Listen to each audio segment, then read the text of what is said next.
Well, here we are, another week, another lockdown in Melbourne. Going to go 5Ks from home for up to 2 hours a day for exercise. So my favourite haunts are off limits, at least for 5 days anyway. There are a couple of trees in here that I've never noticed before. Very interesting. And this one here too. I just love old gums like this. Any old tree. Love it. As is always the case with woodland photography, is you're always dealing with a busy environment. And here, this tree, which I'd love to photograph, has a lot of trees behind it. And no fog. So, while it might be possible to get some close-up shots of different parts of this tree, the light is kind of ordinary and I don't know, it's not really what I want to get. Something lives down there. What lives down there? Either a wombat or rabbits. Looks more like a wombat actually. Oh, is this a little dam over here? I think it is. I wonder if there's any water in it.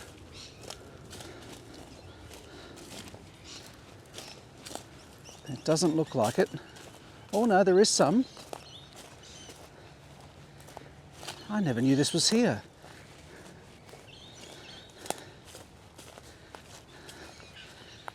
Very murky brown. Look at the size of this anthill here. This thing is massive.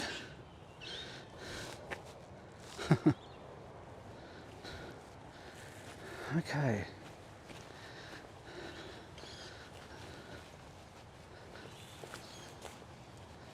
So what can we get here?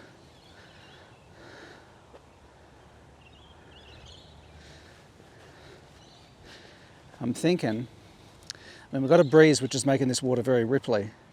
If it was dead still, and it was early morning, and the rising sun was striking the trunks of these gums here, and they were reflected in this dam, could be quite nice. But it's not dawn, and there is wind, so that might not be suitable.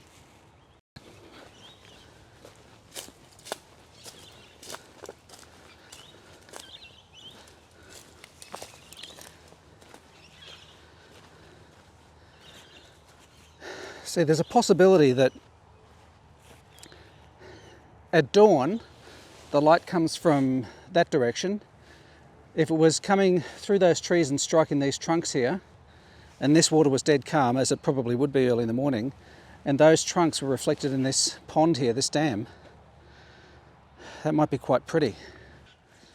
Anyway, might wander around a bit more and see what else we can find. Beautiful old gum. And remnants of its past life.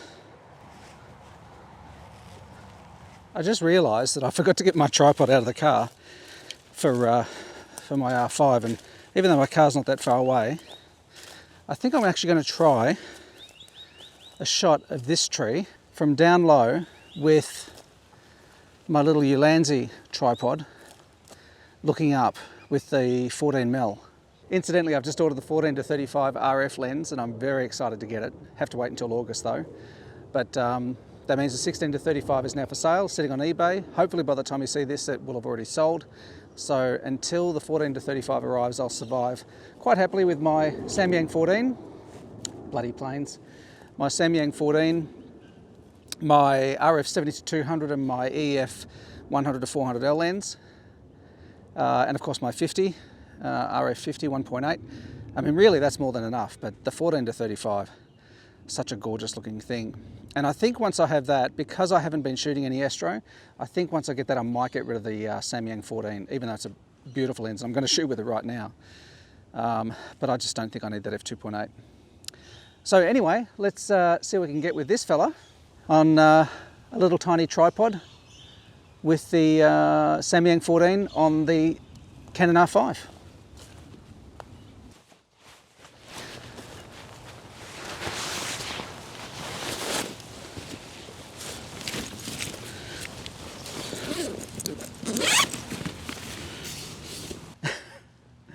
I just realised I didn't even put the 14 inside the bag. It's back in the car, so if I'm going to go back to the car, I might as well get the tripod. So, can't be bothered going back to the car. So I've got my 70-200 and I've got my nifty 50 RF 51.8. So what do I do? What do I do? Well, sometimes it's good to have just one lens. Forces you to think, forces you to be creative. So I'm gonna see what I can do with this. My lovely little RF 70-200 f4. Love this little thing. Call it Stumpy, as you probably already know. So now it's just a question of what do I photograph? And of course the trouble is now the tripod. I'm going to need a tripod for this, aren't I? Unless I'm really down really low and can use my Ulanzi. Crap. What do I do? What do I do? What do I do? I know what I could do. I could put on the 50, it's fast, short focal length, hand hold, and let's just see what I can get with that. I'm going to walk around this tree and let's see if I can get 2 or 3 interesting shots of parts of this tree handheld with one lens. Let's do that. Such a nice little lens, this one. I do like the little RF 50. Look at that. What a cute little thing, eh? Such a cute little lens. It's beautiful. Look at that. All right, so I'm going to walk around and see what I can see, as I always say. All right.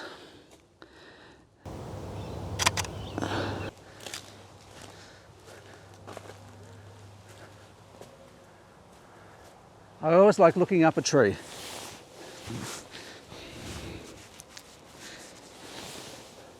Looking up or looking down always gives you a nice new perspective on things. All right, I'm going to f6.3 for this shot because I want a bit more depth of field. I want to get more of the, in fact I'm going to go right up to f9, f11, which means my shutter speed's coming down to about 60th. And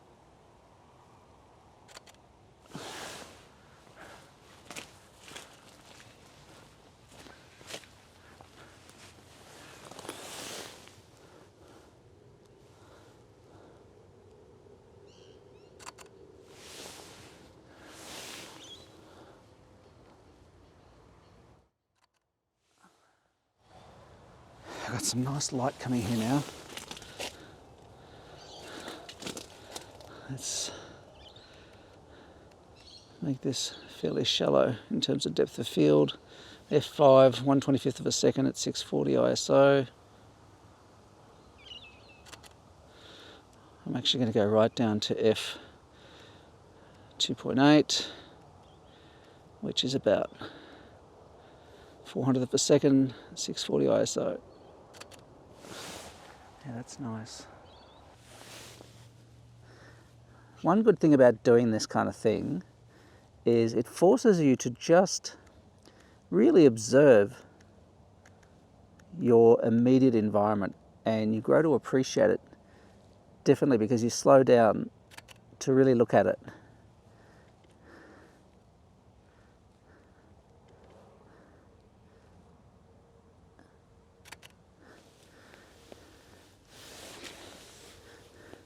I always like shooting a blurred foreground with a sharp background.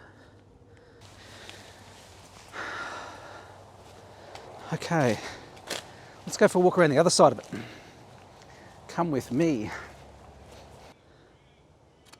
A lot of people will tell you that the 50mm lens, the Nifty 50, is one of the most underrated lenses, and it really is. It's so good for so many reasons. I mean, they're fast, They're inexpensive, they're light, they're usually very, very sharp.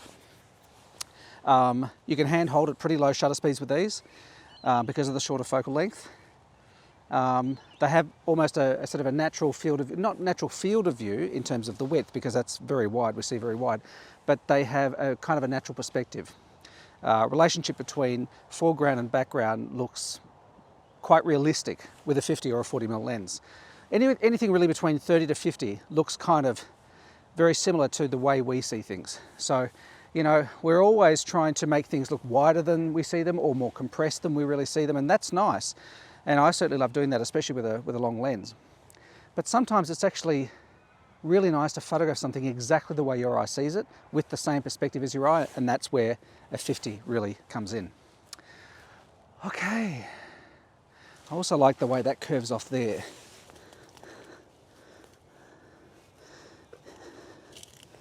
So I'm going to try a couple here. I'm going to try a very shallow depth of field with shooting at f1.8 with the foreground in focus and the background out of focus. And now I'm going to do the reverse and get the background in focus. Get it a bit closer to accentuate the blurred foreground and get the foreground blurred, the background in focus.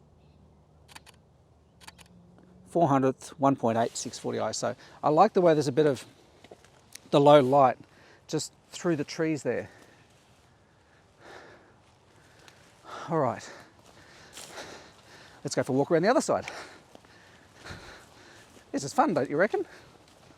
Of course it is. It's like you're sitting there doing nothing, but you're actually coming for a walk. It's like those exercise machines where you can just sit on the couch and eat Tim Tams and nachos and still lose weight. All right. You can see we've got some light coming through in the background there. So, even though this tree isn't really suitable for backlighting, let's just see what we can get here. What can we get? You know what? Maybe we can just step all the way back and just try and get a shot of the whole thing and see what that looks like. All right. Sorry to move you around so much. My nose keeps touching the screen and moving the focus selector. I've got to change that. Whenever you're framing up a shot, always get down on your knees and see how it looks from down really low as well. When I was shooting cars for a living, I would often actually lay on my stomach to shoot cars, and it gave the car a sort of really overpowering, aggressive look to it, especially, you know, action shots of the car coming towards me sideways around a corner with all the dust kicking up. It meant I had to roll out of the way really quickly, but I got some awesome shots doing that. Almost got run over a couple of times too, but I'm not going to get run over by this tree, so that's good. All right. Ah, damn me, camera bag's in the shot. All right, I'll come over here a bit. It's pretty boring, but I'm going to take it anyway.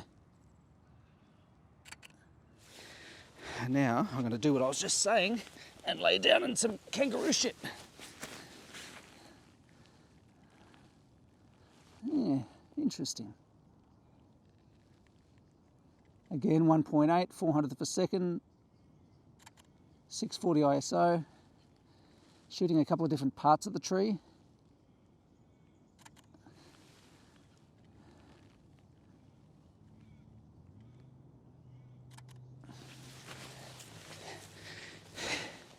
If you're in doubt about what to shoot, I always advocate shoot more, not less, because the thing is, when we're shooting, we are distracted by 3 dimensions, plus all of the auxiliary experiences that we have with sound and smell and temperature and that sort of stuff.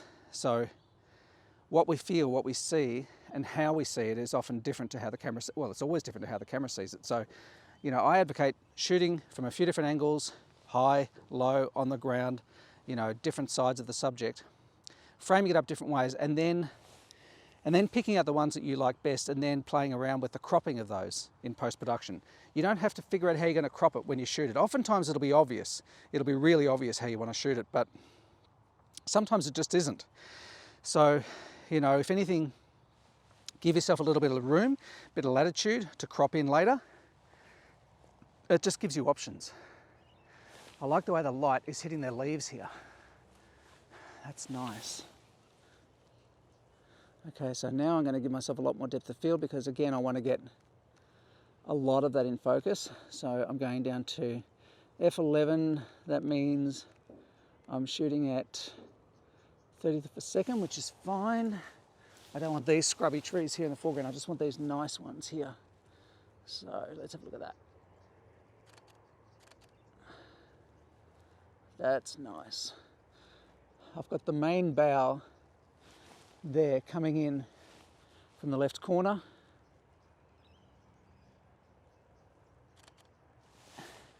Yeah, that's nice.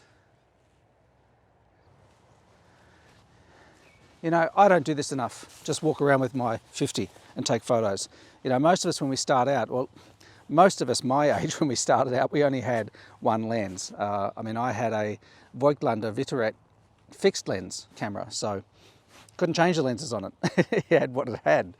But you get very good at framing your subject, moving backwards and forwards, up and down, and you know, trying different compositions without relying on your focal length to accentuate anything. You rely on your own legs to alter your composition, and it's good. It actually makes it more enjoyable, and it simplifies it. That's another good thing, is it really simplifies the whole process. You know, by eliminating choice, you can actually enjoy something a whole lot more. And that's true of many things, not just photography. We are so spoiled for choice these days in life that we get paralyzed with choice. Analysis paralysis. And then we make a decision, we don't know if we made the right decision. We kind of wonder if life had been better if we'd made the other decision. But when you remove all the options and you say, all right, I've got this camera and this lens and that's all I'm going to shoot with, then the options are of your making. Where you position yourself, what perspective you take, what you include in the frame and what you don't. And there's a real sense of liberation from that, in being the one who decides what the choices are. There's some magnificent trees here.